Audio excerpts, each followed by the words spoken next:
Welcome, everyone. This is Acquisition Branding. We're going to talk about how to avoid costly mistakes and maximize impact. I am Christine Colucci. I'm the president and CEO of R+M. We are a consulting firm with expertise in brand-led growth. So I have about 30 minutes of material to share, and then I'm going to open it up for discussion. We usually do get some pretty good discussion at the end, and I'm happy to answer any questions that anybody has. I am recording this, and you will get a copy of the recording, I believe, tomorrow, if not later today. So excited to be able to share that out with you. So there's a lot that I can talk about here, but I try to stick to a very specific focus because there's a lot of rabbit holes, and then use the Q&A as an opportunity to go any deeper for anyone that has something specific that they want to touch on. But, it is important to understand the common mistakes that can go wrong in a brand integration and the impact that those mistakes have when they do, in order to really value the actions you kind of need to get it right. So I'm going to cover mistakes. I'm going to cover the costs. It's not meant to scare you. I actually think there's a ton of opportunity, which we'll also talk about when you're integrating a brand. So understanding those mistakes, as I mentioned, it really just helps you justify the work that you need to do up front to really get it right. So without further ado, one of the things that I like to touch on when we get into this topic is the pressure that comes with integration. It's very real.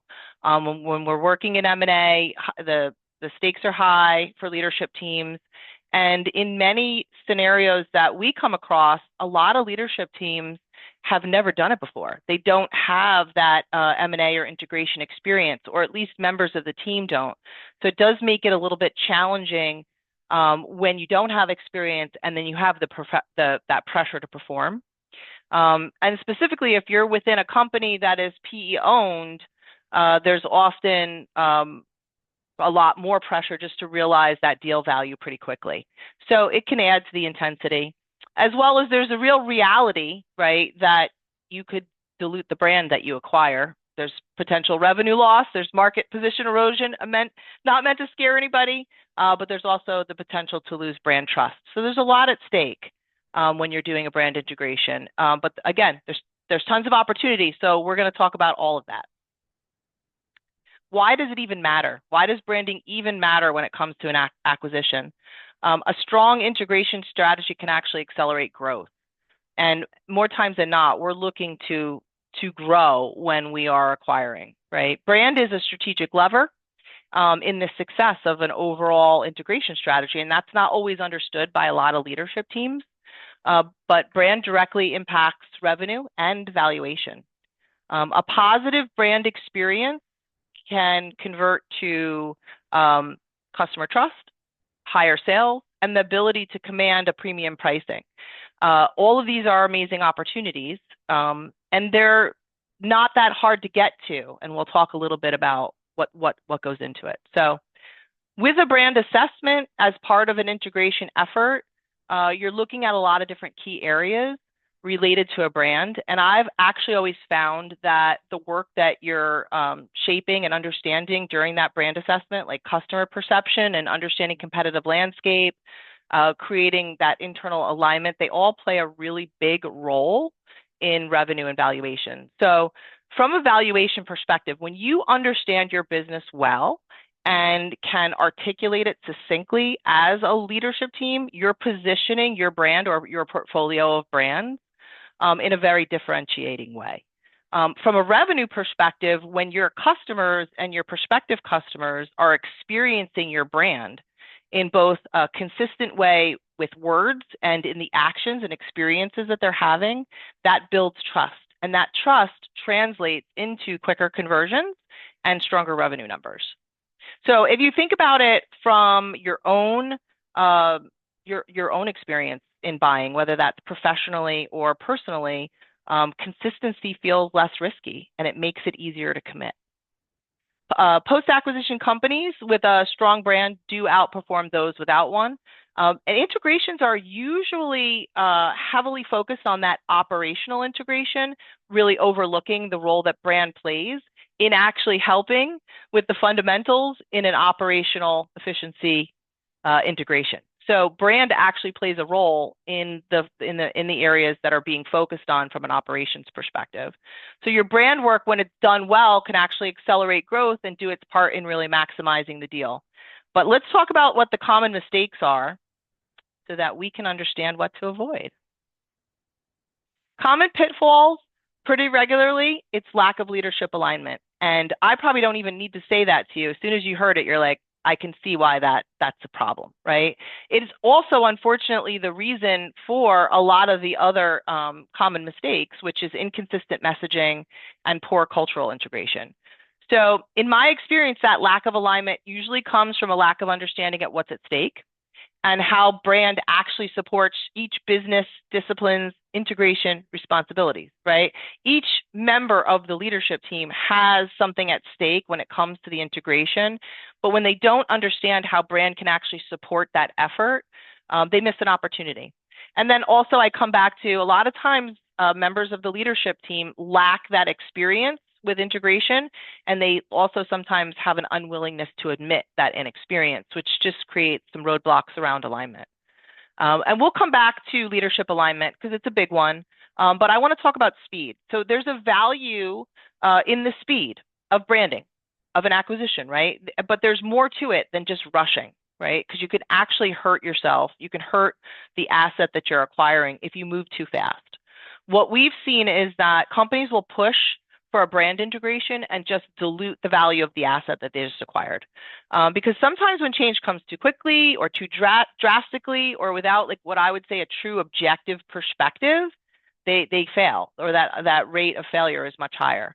And when I'm saying like an objective perspective, it's often the acquiring company that is leading the charge. And they have very little intel on what that true value of the acquired assets brand equity is. Because if you think about it, when you're doing due diligence, you're not really doing due diligence on brand equity, right? Unless you're buying a brand, and that's a topic for a different day, right? So it's not the time during due diligence to do that work related to the brand. But you do need to get into understanding what a brand's equity is as part of an integration strategy. And each acquisition integration needs its own game plan. So rushing can actually have some negative consequences. So what does it cost when you get this wrong? Well, let's talk about poor cultural alignment. When your internal folks are left to define the acquisition on their own, they will most likely default to the doomsday message. Some of you have enough experience on here. You've probably lived through a couple of poor integrations and experience this yourself, because the internal alignment piece tends to be the one that a lot of leadership teams overlook. And it's incredibly disruptive to workflows. I think the other piece of it is that within B2B, it is still people-to-people transactions, and we sometimes lose sight of that, but it is relationship selling and servicing. So that doomsday message trickles over to customers. You can put this amazing plan together that's outward facing, stakeholders, customers, but if you don't take care of what's going on in-house, that disruption is going to bleed over into your external communications. And if you think about it, when you're in B2B, your salesperson has a relationship with the person that they're selling to, your operations team, your service teams, they all have relationships with your customers. They're not asking, hey, what's going on with the integration there? How are you doing? How's this going for you? And if that person is feeling unsettled or uncertain, that's the message they're going to get. Now, there's some level of unsettled and uncertain that you can't message out, right? But there is a difference in how that translates over in those relationships and in that consistency. It's likely that your customer has several points of contact, and so they're going to triangulate that message. If everybody's in the dark and nobody knows what's going on, that's not going to leave them feeling very good. So if it's left unaddressed, it can lead to distrust. And I've mentioned trust a few times. Trust equals quicker conversions, and distrust leads to hesitancy. So when we're talking about revenue, it has a real impact. And I said this earlier, you will buy yourself personally when you feel good about the experience that you're having, and when something feels consistent to you. So you have this same sort of internal mechanism for yourself around when you'll buy. But the good news is that all of this can be prevented, and we'll shift over to solutions and talk about those. But before we go there, I do want to stop and talk about timelines for a second, because I think that it will help provide some context for what I want to share. So there are different timelines to a brand integration.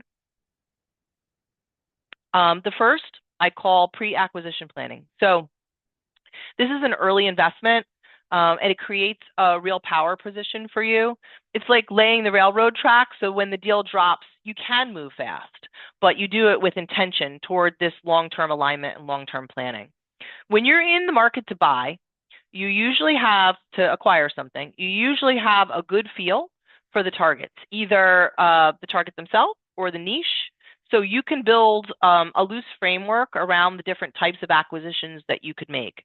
And if you know you're going to be acquiring, the integration work should really start in that pre-acquisition phase, because it's here oftentimes that we find that the platform brand actually needs some refinement to really be in its best position to, one, attract suitable acquisition targets, but also just to be the foundation from which to launch an acquisition integration. And all of these can be achieved in pre-planning. First 100 days, or also sometimes referred to as day one, it's really just like the name. It's a very small period of time between maybe when the deal closes. You have a regulatory hurdle, usually about a 30-day wait, and it's in this time that you're figuring out how you're going to communicate this transaction. And we've seen a lot of times this integration work lands on somebody's desk like a brick, and it is incredibly overwhelming to do when there's been no planning, when you have this short time frame and you've got to invent it all. And I'm sure there's probably some folks on the call who've been in that position, and it's not a fun place to be.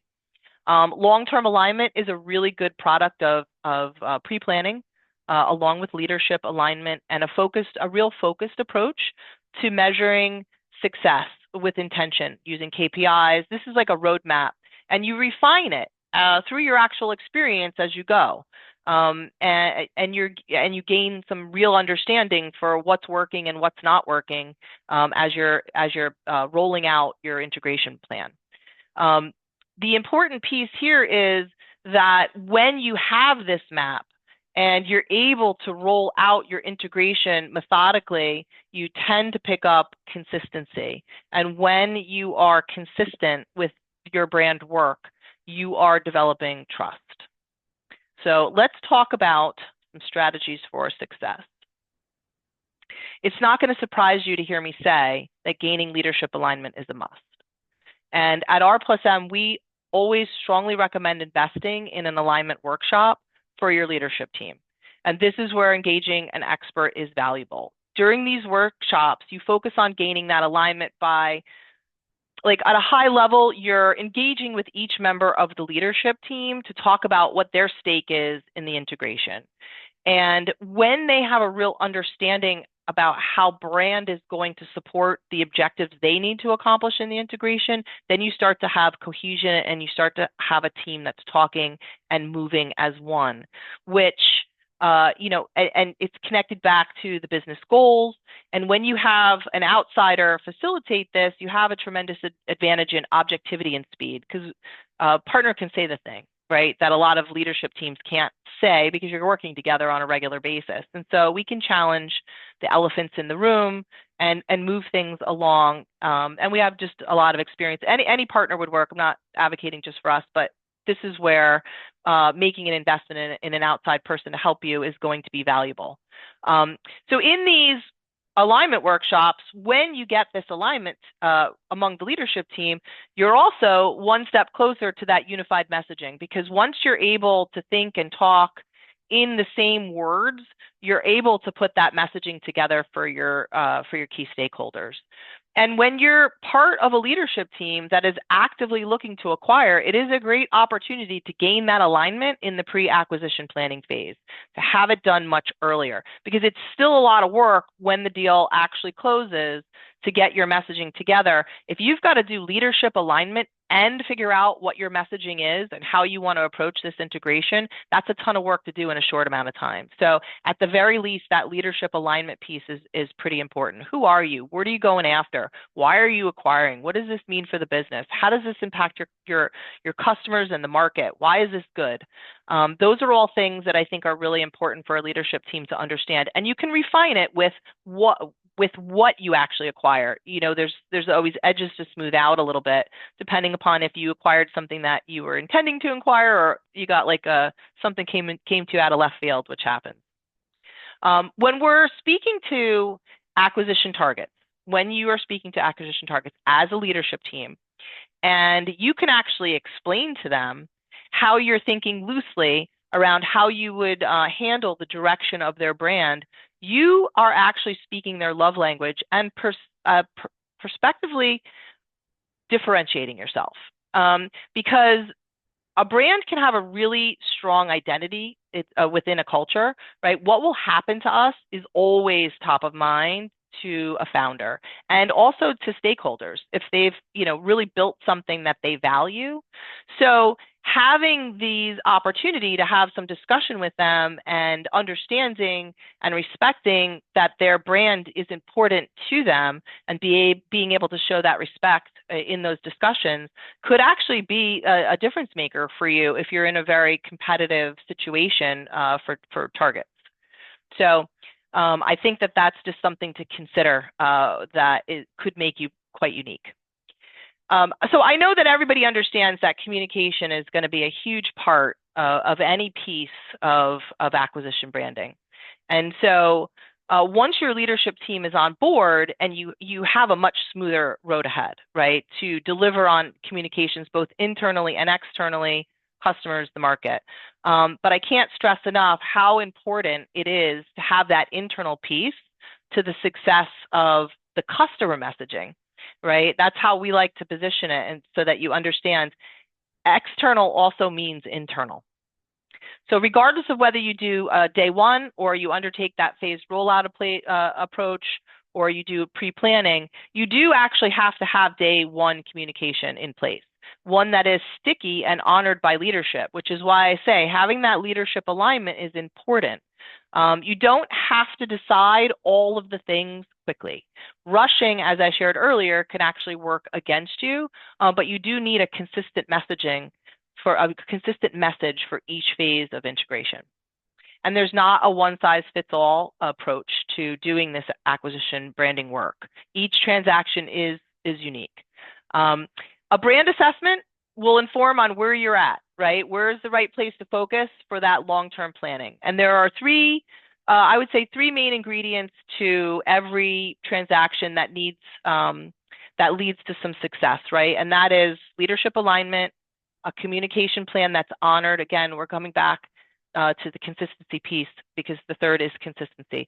And the consistency is when words match actions, when words match experiences. This is when your customer base is going to feel comfortable, and it will lead to faster conversions when you have that consistency and that comfort. I do want to come back around to valuation because a lot of these acquisitions are really being done to create something that's more valuable together, right? The whole is greater than the sum of the parts. I think I got that right. And if you're in a PE-owned environment, there's almost always an exit timeline. So strong brands drive multiples because they connect with you emotionally and they build trust. And this is true for prospective investors.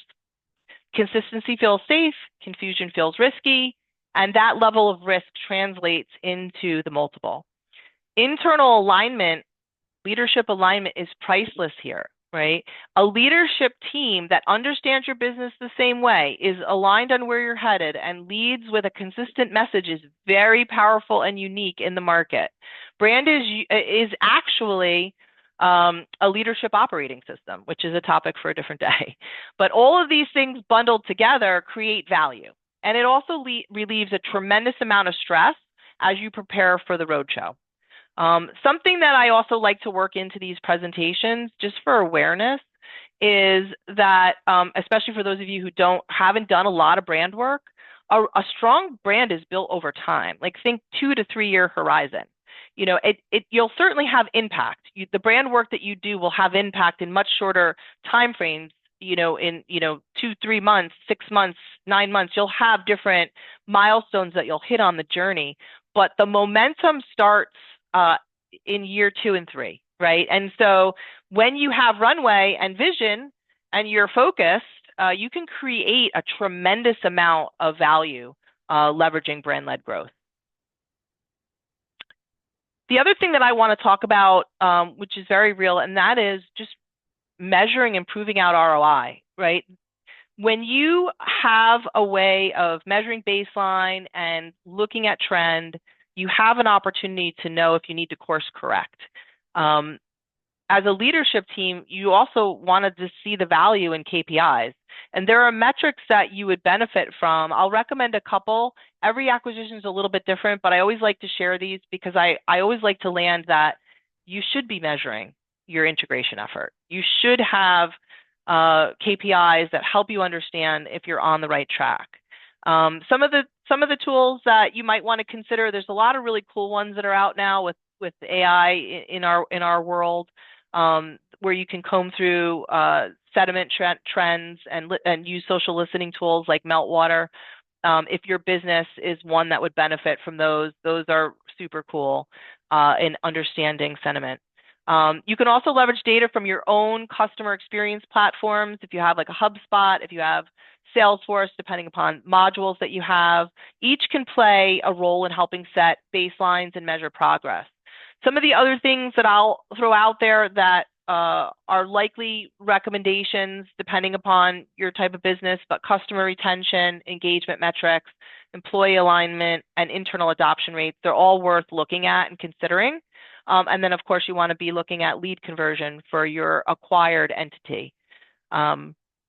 So that is like what I wanted to share from a focus perspective. I'll share a couple of takeaways that I think are worth just having at the forefront, and then I want to open it up for a discussion. So first and foremost, I always say the acquisition process is incredibly complicated.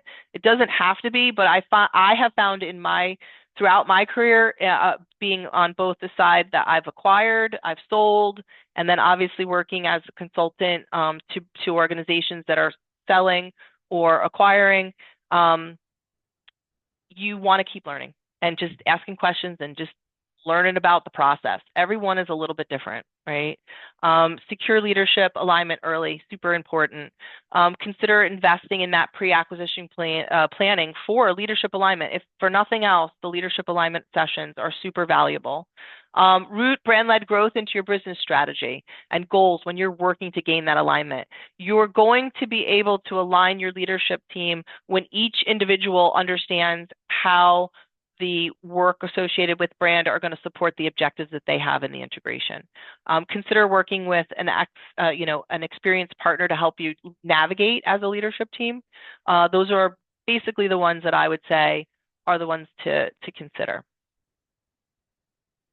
And then R&M, we're a consulting firm focused on brand-led growth. As I mentioned earlier, we work with companies who are investing in their growth to drive measurable business results, and one of our niche experiences is in acquisition branding. So with that, I will turn it over to questions.